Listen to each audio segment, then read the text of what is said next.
Okay. So this is Mary Sherman, and she is an amazing woman.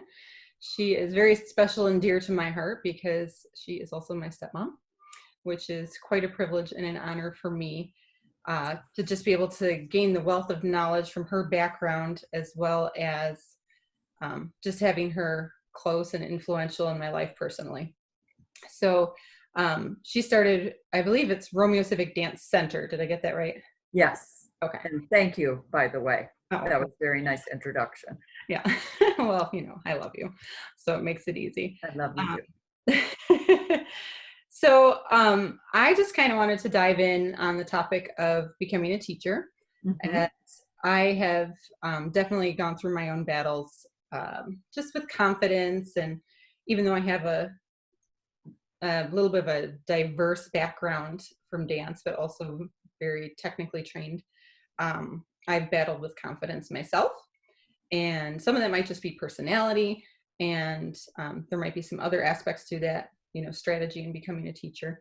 And so I just want to kind of start with maybe your background and what led you to opening Romeo Civic Dance Center. If you want to tell us a little bit about your journey, that would be awesome. Sure. Well, my mom was a piano teacher, and she always made extra money for herself and the family by teaching piano at our house. So when I was young and I was dancing, I got to be probably about 13 or 14. And she said, well, if you want, you could teach a few students in the basement of the house, and you could, begin your little journey on making some extra money for yourself. And then you're doing something that you already love. So I did that. And then I taught at my parents' home actually for quite a few years. And then when I moved up to Romeo, I taught in my own home up in Romeo. And that was a good move because I was going to college at the time. And I built a base by teaching in my home. And then when I graduated from college, my parents helped me get a small commercial building in downtown Romeo. And my dad helped me finish, the building so that I could teach in it. And then I was able to begin with that base of students that I already, had, so I could pay my rent. Yeah. Well, pay my bills. And so I wanted to, continue teaching after I graduated, even though I thought I was going to go in a different direction because I got a BA in sociology. I thought I was going to go into social work eventually. But I loved teaching so much after all that time, I just decided to continue to grow my studio.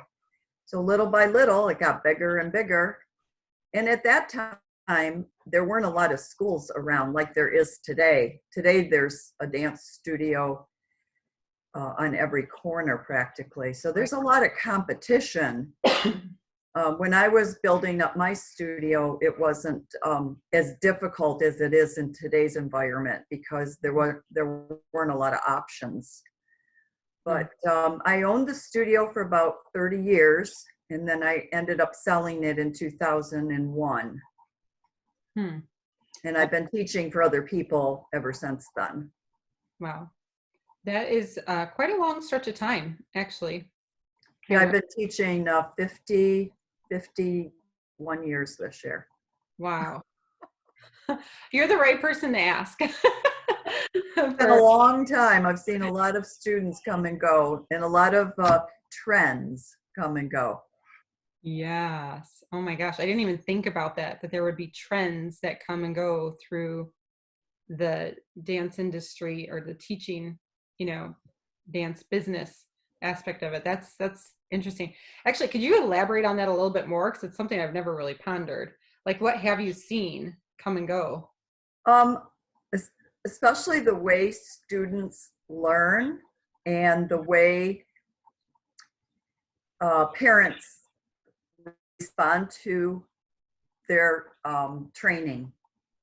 It's years ago, the teachers that I took from were pretty strict, especially one that I studied with for a while. Nowadays, I'm not really sure that too many people would be able to handle that kind of discipline. So lots of times what happens is when you really kind of like a coach push your students, the parents will object because the child objects to that style. It didn't used to be that way so much.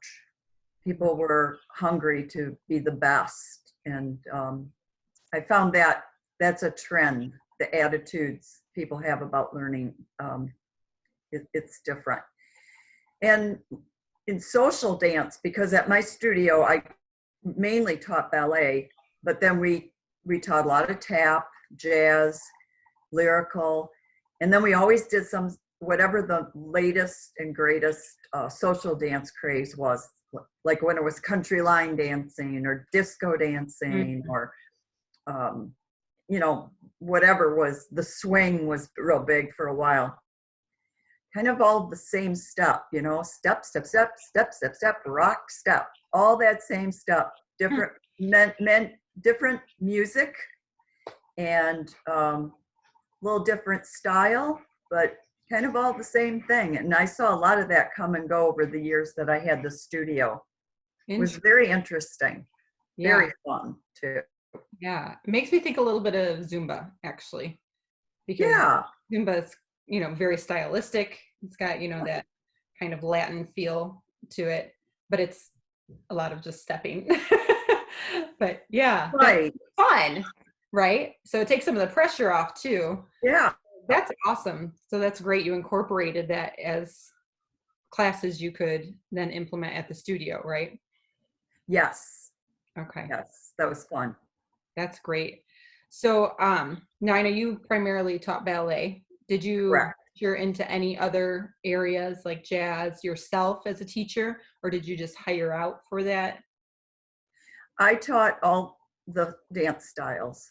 I taught a lot of tap and jazz over the years. Yep.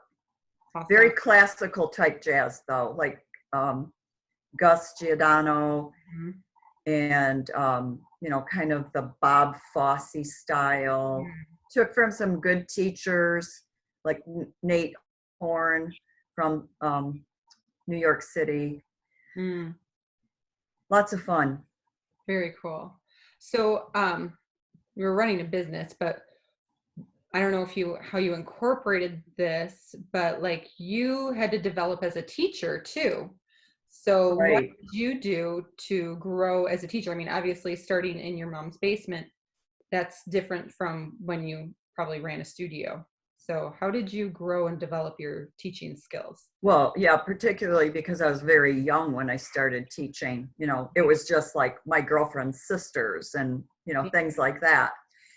I think the experience, though, of teaching those kids when I was younger was good for me. It all the experience that you get as a teacher make you realize what works and what doesn't work. But I had some really great mentors. I took from these two wonderful ladies, the Cooper sisters. That was their maiden name. So they named their studio the Cooper Sisters Dance Studio. They were in Rochester. And one was Claude-Anne Sold, and the other one was Amy Ingham. And they were great mentors, and they really let me pick their brains a lot. And I have this theory. If you're going to go into a field or a business, the best thing you can do is find someone who's successful in that field, call them and ask them if they'll let you interview them. And then, hey, somebody learned from their stepmom. And then you pick their brain about everything that they did to become successful. So that's what I was able to do because they were great, loving teachers. I'm still really good friends with my former teacher, Amy. Her sister has passed away, but we used to spend a lot of time on the phone talking about, you know, teaching and how to handle the studio. And I took a lot of classes from a lot of people. I continued. One of the things that helped me a lot as a teacher was to continue my own dance education. So I did things like, I would take the summer classes that Oakland University would have. They bring in, great people like Barbara Cole from Alvin Ailey Dance Studio to teach ballet, and Nat Horn, like I mentioned earlier. And, I would take from them, learn new things, take those things to my students, and go to New York and dance.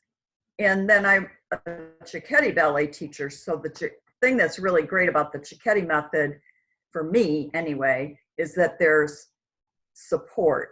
They have seminars, they have an international ballet school in the summer, they have teacher refreshers, they have teachers' exams so that you can study under another teacher, and then they coach you to pass, that level of exam. And for me, that was a great help, because I was never a real quick learner.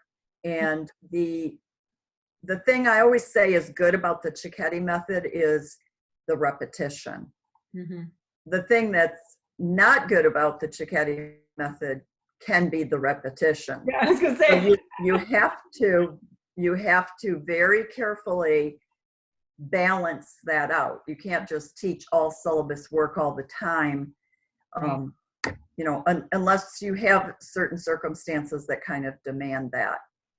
Like teaching at a competition studio and doing the same Cicchetti syllabus is ideal.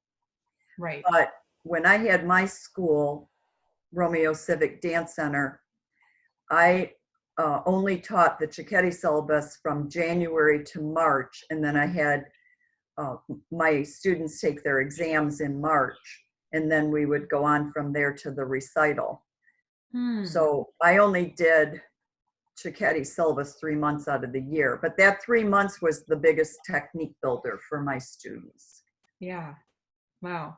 That's interesting, because right now, being as everybody's at home with the, pandemic that's going on, my students had learned a new class, and we had practiced it probably 6 different, at 6 different occasions in classes. Sure.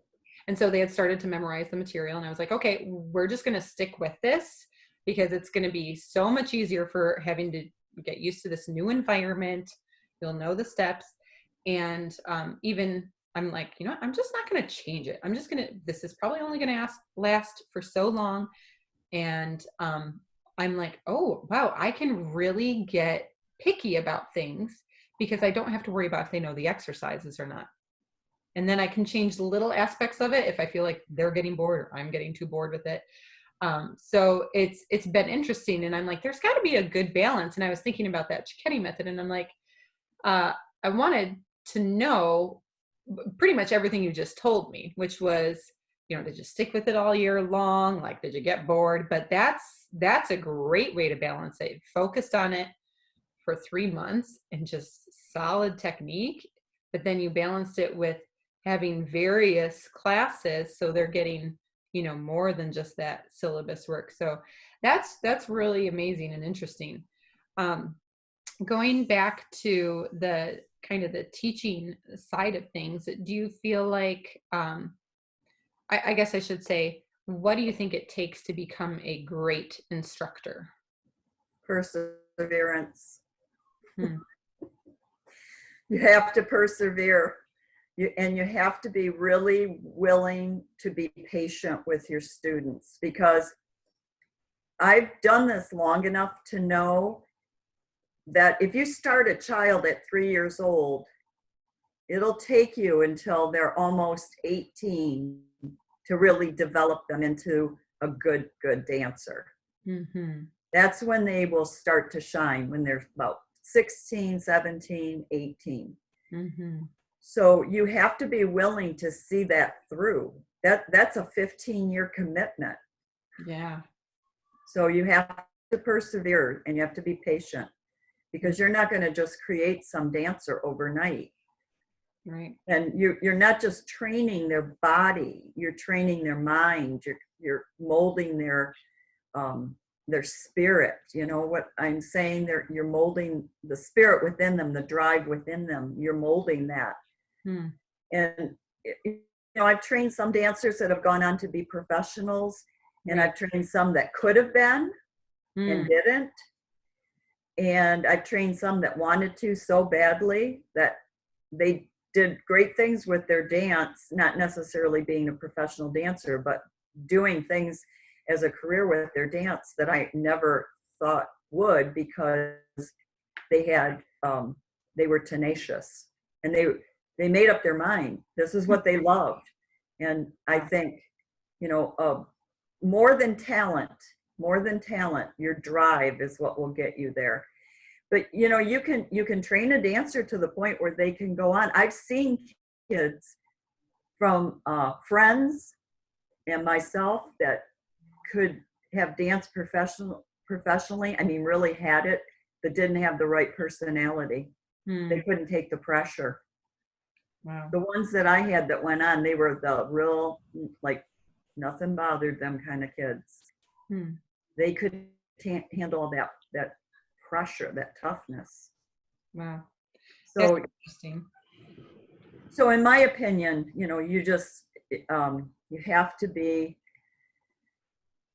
willing to wait. You have to be very patient. Yeah. I know Jenny Goodman, right? Jennifer Goodman, was one of your students that I can't remember where she went on, so I know she became professional. Did you feel like she had that mental toughness? Yes. She was with the Joffrey Ballet for over 15 years. Oh, wow. And she left Michigan and joined Joffrey 2 when she was 17. And then I think she was with them 1 year or 2, and then she went on to the major company, and she was with them many, many years. Now she owns a yoga type business. I'm not real confident to say what exactly it is, but she's still doing, you know, great things with her body. Yeah. It's kind of hard to leave, isn't it? Once you get in that world, it's like you have a point. I feel like you kind of make a choice, like either I'm going to pursue this full throttle or I'm not at all. Right. So yeah, that's interesting.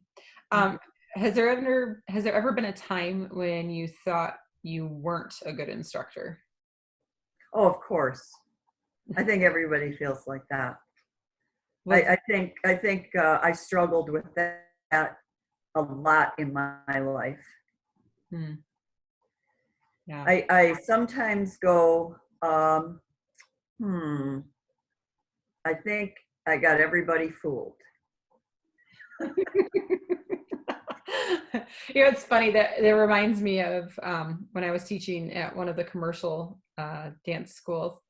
And there was one of those meetings before classes started, and it was a reminder because there's a lot of young people, right, that are teachers. Yeah. So, like, you know, really like teens and early 20s.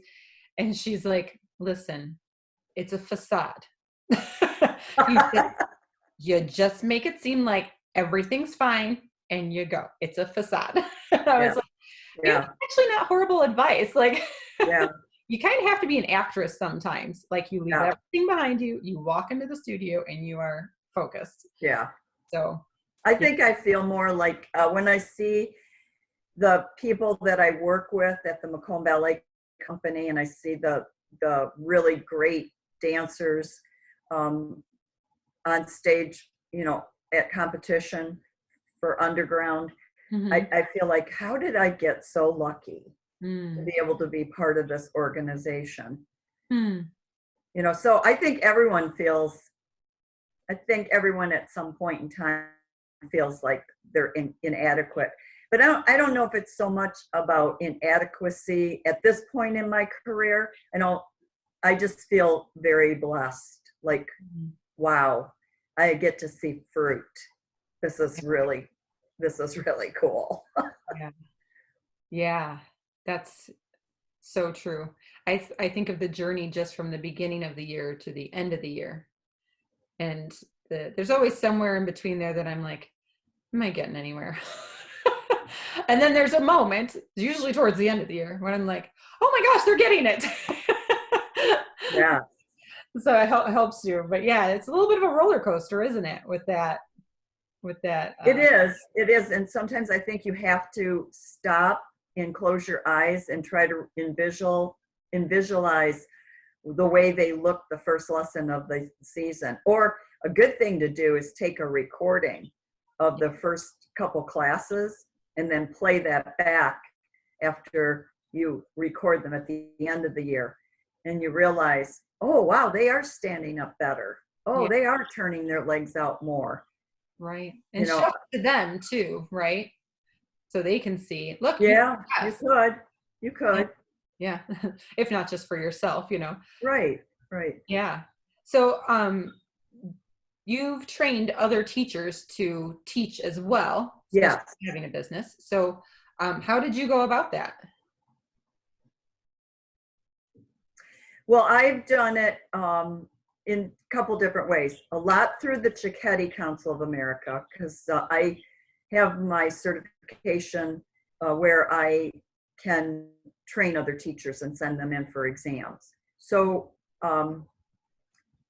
I have coached a lot of teachers that taught for me at Romeo Civic Dance Center. Mm-hmm. And then I've helped other teachers get their certifications after I closed my studio. I still work as a private coach. One thing that I'm really pleased with is I taught at a studio out in Richmond called Leap of Faith Dance Studio. It's the owner is Jennifer Palmer Hawkins. And she let me use the Cicchetti exams because they really are a great goal. Like when you have that goal for your students, like when I would start my January classes and say, okay, in 12 weeks, you have to reach this goal, the kids would work hard to do it. Yeah. So she let me do the exams at her studio in the 7 years that I worked for her. And then she let me coach some of her staff to get their exams. And they were girls I was also training and sending in for student exams. Well, when I left there, I had set a foundation and the teachers then were in place to continue, maybe not quite as advanced as I was in the exams, but they were able to pick up and start building a foundation for Jennifer's ballet students. And I felt like I left there. I left there and I left them with something really important. So I've done that sort of thing. I have a student that used to dance with me as a child that lived up here in Romeo that now has their own school down in Waterhouse, Ohio, and I'm coaching her now for her grade 6 teacher's exam. Cool. I've been coaching her the last several years for all of her exams, and we did it on Zoom today. Oh, how cool. You're leaving And actually with the distance problem, Zoom is really awesome. Yeah. Yeah. So, yeah.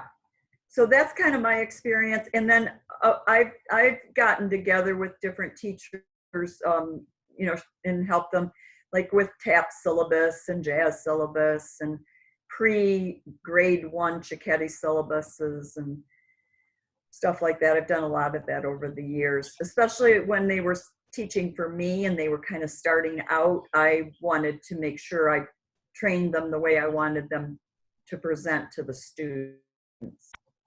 Gotcha. Yeah, I would say that's, as I've taken the journey in teaching, I would say the most difficult aspect that I've found personally is the discipline in the classroom, particularly of the little ones. Even though I have children of my own, like it's different when they're all the same age and there's like 8 to 12 of them sometimes. So this is kind of you know, in that same direction. But do you have any like specific words or strategies that you use in disciplinary action? I mean, that could probably take a whole nother interview.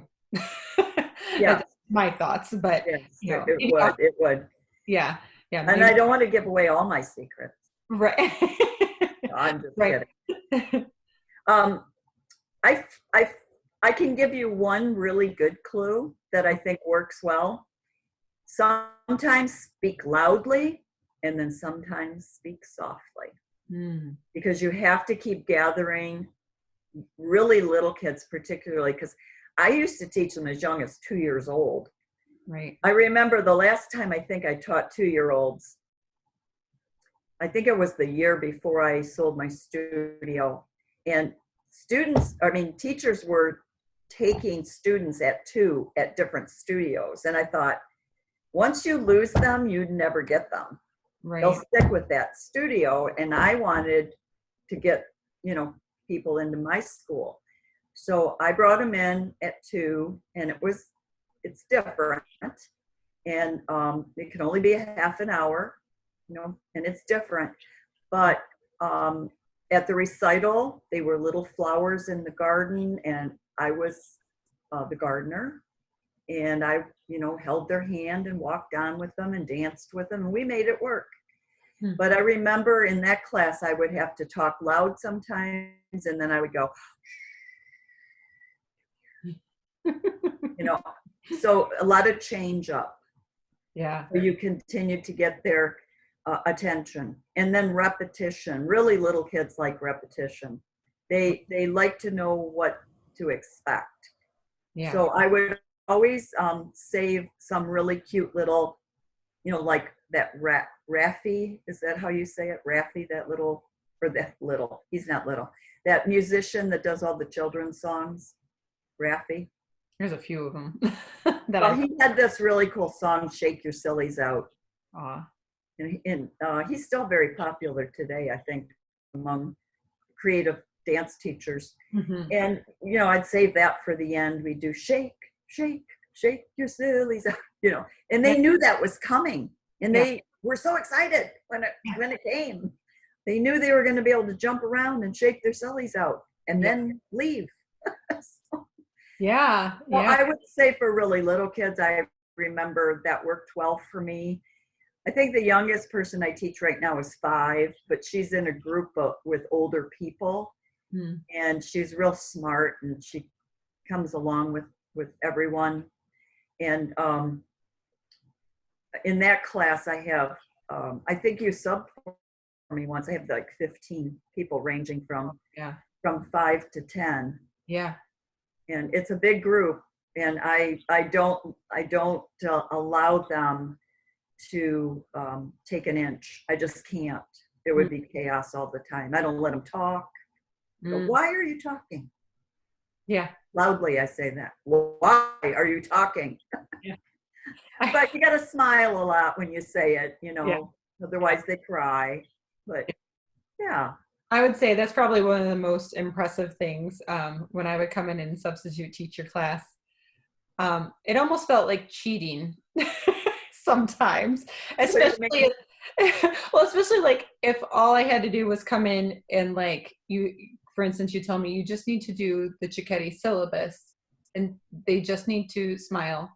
Like, and that's all I do is like, cause they were getting ready for an exam. They knew the material, so I didn't have to like come up with a class. Right. So then I'm like, I'm just here telling you to smile. But all of your classes, like, I'm sure a few of them tried to talk or whatever, but once class started, like they were good to go and they were clean and they knew exactly what to do. They didn't even ask questions. And I was like, whoa, like this is amazing. I'm like, you really know how to control a classroom. Well, thank you. Yeah, well, I'm like, I definitely need to take a few notes from that because I'm definitely more of a like, I'm probably too like personal, like just trying to make it fun and that kind of thing. Whereas there's definitely like when you have a large number of students, like that approach is probably so much better. Like, nope, we're getting to work. There's no talking. Right. Just zip. Right. So, yeah. Why are you talking? Yeah. And then they go, Yeah. well, I'm not really sure why I am. Yeah, it's interesting. It's interesting. So, but I wanted to move on to talking more about your faith. So, I know you are a born again believer. I know that you absolutely love the Lord, and you know, I don't know where that journey began necessarily for you, but I know that your business wasn't overtly Christian. So I don't know if that happened along the way, or if it happened beforehand, you know, and did you incorporate your faith into the business at Romeo Civic? And if so, how? So, I think it happened along the way. I think I gave my life to Christ when I was in high school, but there were points in my life where I fell away from my faith because I wanted to do what I wanted to do. I didn't want to answer to anybody for it. But eventually, I came around. You know, God pursued me like the hound of heaven, and so thank you, Lord, for that. right. And I changed a lot. You know, when I was probably in my later 30s, and then we ended up developing a Christian lyrical class at Romeo Civic Dance Center, and I sold the studio in 2001 to one of my former students, and she let me continue to teach those Christian lyrical classes. And then I did some of that through my churches, a couple different churches that I've gone to. I've been the dance director there. Yeah. So that's kind of the beginning of how it grew. And nowadays, I can only tell you that I say things about the Lord when I can. I have to. Fortunately, I work with other Christian people, Right. but they're not so. They're not quite as over the top as I am, I guess. I don't know how else to say it. Or as overt. Overt. Overt. Overt versus Overt. overt. Here comes that French. Yeah. But they are more now. I think that we've influenced one another, so that's kind of cool. Yeah. But I do have some license, is what I'm trying to say. I have some license to say things that should be said. You know, like I'll interject stuff like, okay, put your foot in that little dent at the side of your knee. That's where your passe belongs. You know, God made that dent just for dancers so they'd know where their toe fits. You know, I'll say things like that. And I will say this, that when anyone is in trouble, they know where to come for prayer. And they will say, you know, Miss Mary, pray for me. Yeah. Or I'll say, can I pray for you? Yes, pray for me. Or they'll say, my dad has cancer. And I'll say, I'll pray for him. You know, and then I'll use that opportunity to send a card and let them know I'm praying for them. Yeah. So that's huge. That's huge. I mean, for people to be able to know that they can come to you specifically, I think is so gigantic. I mean, you're just showing the love of Jesus. And I know you've done it in other ways too. I know I've heard behind the scenes at Macomb Ballet Company, some of the moms going, oh my gosh, Miss Mary hand wrote cards to all of these kids. Like, and she's like, you know how long that took? That's amazing. Like that's huge. I mean, that's a piece of your heart that you're giving. Yeah. I mean, and isn't that just like Christ? Like, yes. So I think that's just such a beautiful display. I mean, he handwrites, you know, all kinds of things to us. We just don't always acknowledge that he's doing it right. Right. So, but yeah, I just think that's and I agree with you. That is just like Christ. That's not me. That's him that does that through me. Right. Because if it was left to me, I wouldn't do it. Right. You're like, this is going to take hours. Who would do anything if it Yeah. wasn't for Christ? Yeah. So true. So true. So what kind of impact have you seen in your dancers' lives from your teaching? Like you've seen different journeys probably, um, and you, like, I guess what am I trying to get at here? There's certain things that dance does, and you Sure, specifically as a teacher, you're mentally preparing them for life, sure. right, in a different way. So in what ways have you maybe seen that kind of impact in your students? I feel a little braggadocious to answer that question because over the years, I've gotten some of the most precious letters and emails from students telling me that the things they learned in my classroom have carried them through their educations. One of my students, when she became a dentist, she said, if it wasn't for Cicchetti and ballet class and you, Mary, I would have never become a dentist because all that discipline that I learned, that discipline trained me to get through, dental school. Oh yeah. So, you know, am I responsible for that? I'm so blessed that they would say that. I kind of go, who are they talking to? I feel like that a little bit. But every once in a while, somebody will send me something, you know, write me a letter. In fact, I've been spending some of my COVID-19, geez, I'm having a hard time with the words today. COVID-19 quarantine time going through old boxes of mementos. And a lot of those letters, I could never throw them away. I've just kept them. Yeah. And I started reading through them and wow, this is why sometimes it upsets me so much that parents will fight you on the kind of discipline you want to exhibit with their kids, Right. because I know what it means to them in the long run. And if they would just let it happen, it could be such a benefit to their children. So anyway, I hope that answers your question. Yeah, I absolutely. could get my box out of all my Yeah. notes and Yeah, read you a few. I know, right? Start crying, but Yeah, I mean that's leaving a legacy. I mean that's really I what hope you've so. done.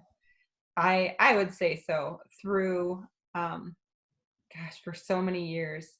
I mean, you poured your life into not just teaching dance, you were teaching students, so your focus wasn't necessarily, I would say, on the art form, although there were times, I'm sure, but it was a vehicle really to pour into people's lives. Right. So yeah, I would say, and we probably at this day and age, we could really use some of that old school, discipline. That's interesting you say that, and by no means am I trying to again be, but for Christ, I would be nothing. He's the one who helped me get everything that I have been able to accomplish. And to think that, wow, I've had this responsibility of helping people get there. Wow, that just seems huge. And that's why earlier I said, I'll see these people at competition, or I'll see them at the ballet, and I'll go, how did I get so lucky to be here with them? How did this happen? I mean, everybody must be bamboozled. But No. I know that I have influenced people because they've said so. I know that. Whether I deserve that or not, I don't think so, but I appreciate it. Yeah. Well, I think when your goal isn't the outcome, which is something I'm discovering as I'm getting into this business and have thought of that. Like, you can't have that picture in the distance as your goal. You have to have your goal is just loving on who's in front of you. And I think you've done such a fabulous job with that. I mean, obviously your students have come back to thank you, repeatedly. But just going back to some of the teaching stuff, do you have any advice for teachers who are just getting started and maybe they feel a little apprehensive on, like, I can say from my personal journey, I hated teaching when I started. Like, I did some of it when I was a teenager, and it was great because my teacher, like, she pretty much like gave me, this is what you're going to teach. Like, this is when you're going to teach it. Like, and then, but she did have to, let us take control of the classroom because she was teaching other classes at that time. And then I stepped away from it for years. And when I went back into it, because I went from a dancer who, what do we do as dancers? We follow directions, right? Keep quiet. You follow directions. And all of a sudden I had to be the person leading the class.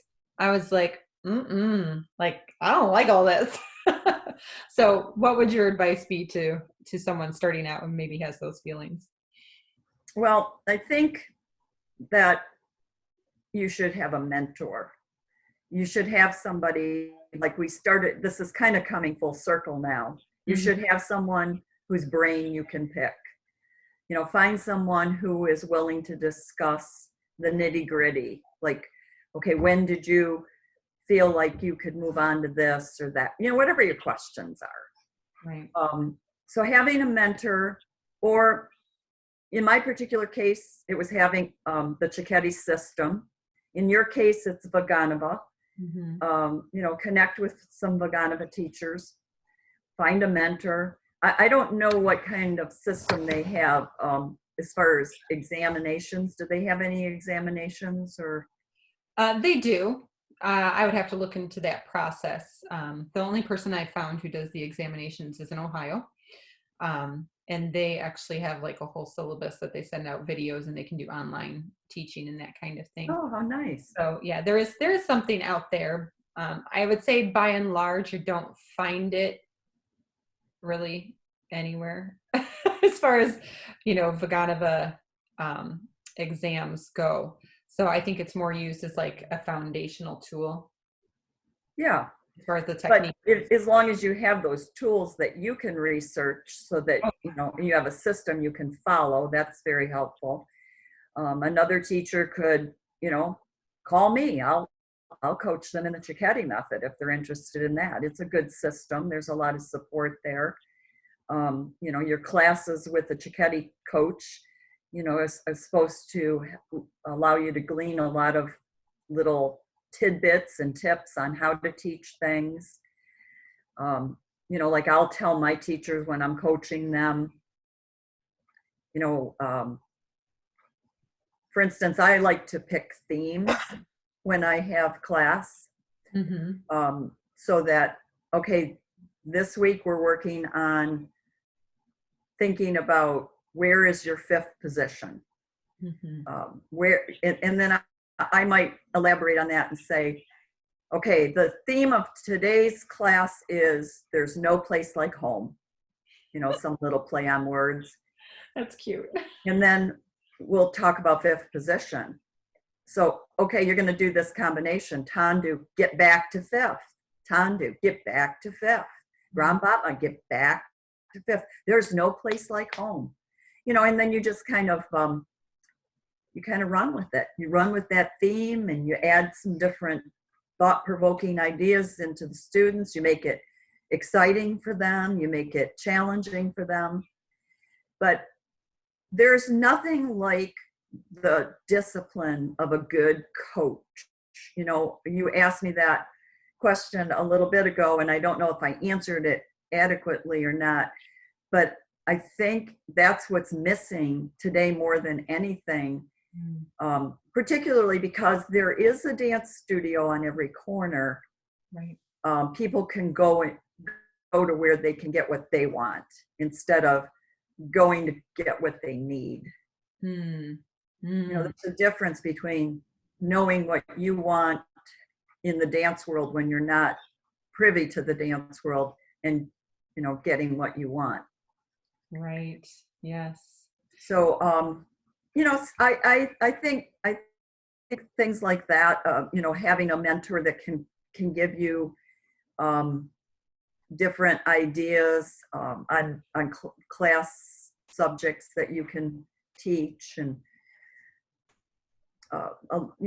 how to how do you get your student to rotate and lift out of their hip socket? Somebody that can help explain that sort of thing to you.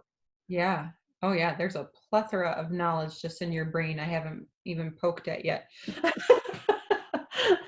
I'm So not sure where it is anymore. It's yeah, floating around in there somewhere.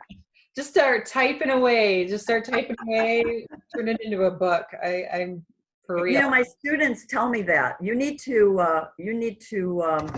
write a book, Miss Mary. Miss Mary's words of wisdom. Yes. Because we're always, we're always using these little sayings to help them remember something that's important.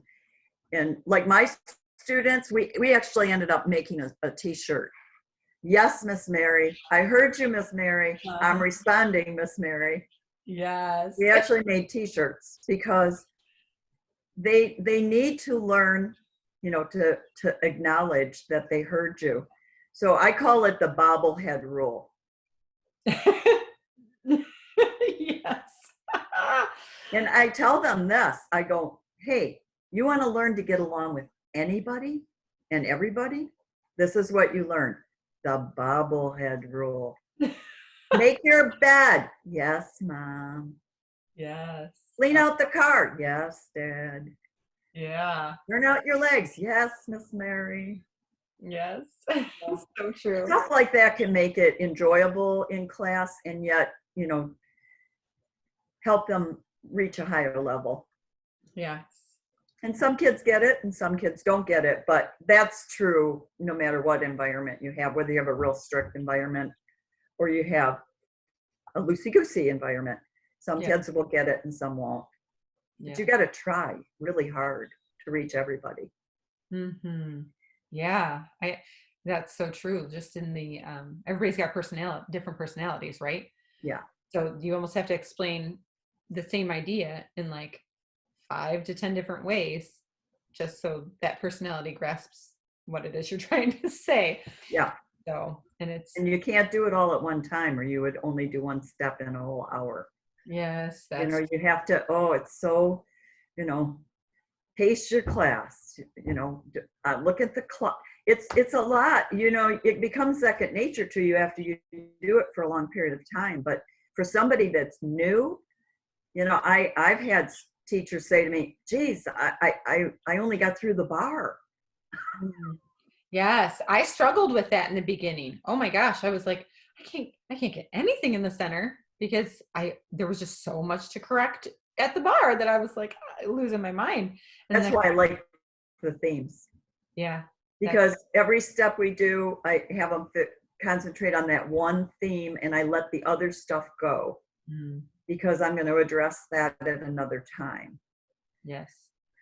That's huge. So for me, that works. Yes. Yes. In fact, I've thought about that on many occasions as I've watched many of your classes. And I started my own little sheet of weekly focuses. Good for you. Yeah. Cause I was like, okay, I need to like break up. And now I have certain groups of students that like, I feel easier with doing that because they've gotten enough of a foundation, Sure. that start to poke at specific things. Sure. But yeah, in the beginning it feels like overwhelm, like everything's wrong. Yes.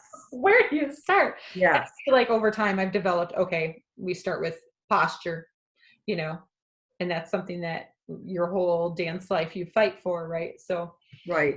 Yeah. But anyways, so that's awesome. Well, I'm going to kind of wrap up things here. And I know at this time in season, there's so many more questions I could probably ask too, and I'll probably start writing them down. as I like go through my week and I'm like, oh, what about this? What about this? You know, and so then we'll probably have a round 2 or something. But for the dancers that are out there and everybody's at home and probably taking classes through Zoom or whatnot, what advice would you have for them? For the dancers taking class on Zoom, Hmm. try to remember which is your right and which is your left. Yes. Um, I think we are very, very blessed that we have this technology that allows us to stay connected. And I would say make your environment as good of an environment or as conducive for your lesson as possible. I have some students I'm teaching on Zoom that are constantly adjusting their chair. Their chair's too low, their chair's too high, their chair needs to be moved around 50 times. And then I have some students whose parents have laid down Marley on a floor and they bought a portable bar and they positioned their computer up, angling down at the student. It's awesome. Yes. That would be very helpful to any student. Would be to make their environment as conducive as possible for them to dance in and for their teacher to see them. And take it seriously. It's still your training.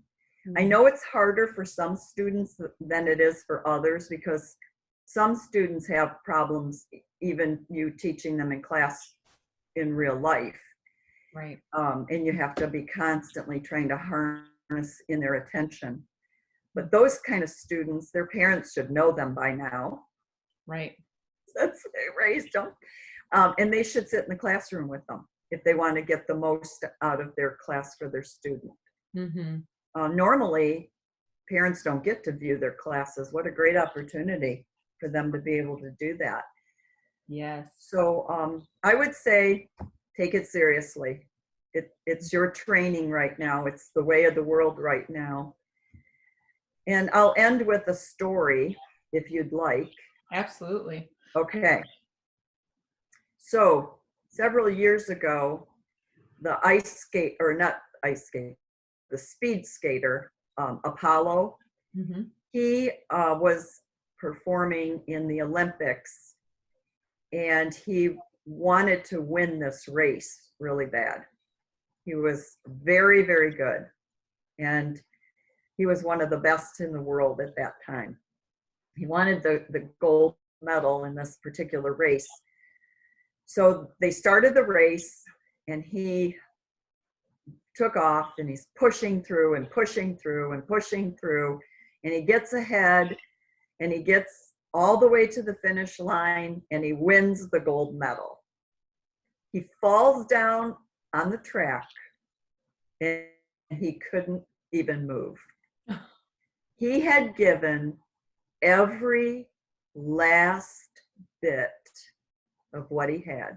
And he was successful because of it. If we as dancers would give as much as Apollo did, or even half of what he did at that race that day, that in that moment in history, we will be successful too. Yes. That's awesome. And that sounds like a perfect way to wrap things up. Thank you, Andrea. Yeah, thank you. Thank you. I think I'm going to title this something like leaving a legacy. Oh, something along those so lines. sweet of you. So, all right. Well, thank you. Thank you. Appreciate it so much. And signing off from Christian Arts Academy. I will put links below for anyone who would like to subscribe or like this video. We appreciate it. God bless you. And beautiful day.